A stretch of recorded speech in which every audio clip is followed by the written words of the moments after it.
Iba talaga ang gigil pag single mom. Hello, hide my identity, 22 years old from Navotas. May ka-live-in akong isang hot single mom, siya si Elaine, 32 years old. 3 na ang naging anak ni Elaine sa una niyang kinasama. Dati ko pa nakikita si Elaine dahil iisang village lang ang tinitirahan namin. Talagang sexy na siya at maalindog.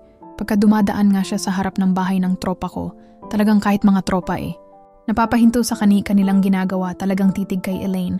Wag lang magpapahuli sa dating asawa niya na busangot at talagang mamumura ka. Nagulat na lang kami nung malaman namin na hiwalay na si Elaine at yung dati niyang kinasama. Kaya sabi ko try ko kaya ligawan to. Suntok sa buwan na mapansin ni Elaine dahil sa face namin Kilala tala siyang napaka-hot at malakas dating. At napasakin na nga. Naku, unang gabi pa lang namin na magkasama ni Elaine halos ngatal. Yung boses ko at nanlalamig ako, kinakabahan. Na yung babaeng pinapantasya ko nasa harapan ko at kasama ko na.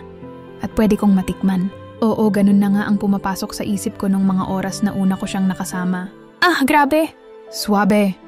Hindi ko alam paano nangyari at sino ang nag-first move sa amin ni Elaine. Nakita ko na lang ang sarili ko na nasa pagitan ng dalawang hita ni Elaine at nilalantakan ng perlas. Neto, para kong kasama si Mia Khalifa, thick thighs at morena babae na malaki ang lahat.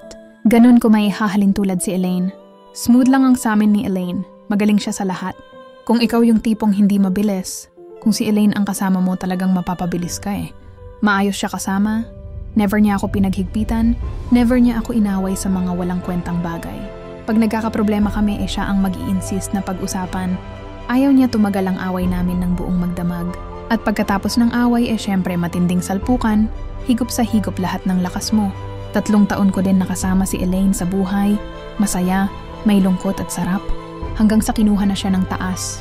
Stage 4 na nung nalaman namin na meron siyang breast cancer. Napakabilis ng pangyayari.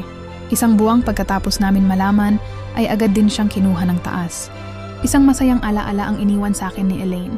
Minsan lang ako umibig sa isang single mom. Kinuha pa sa akin kaagad. Hanggang sa muli Elaine.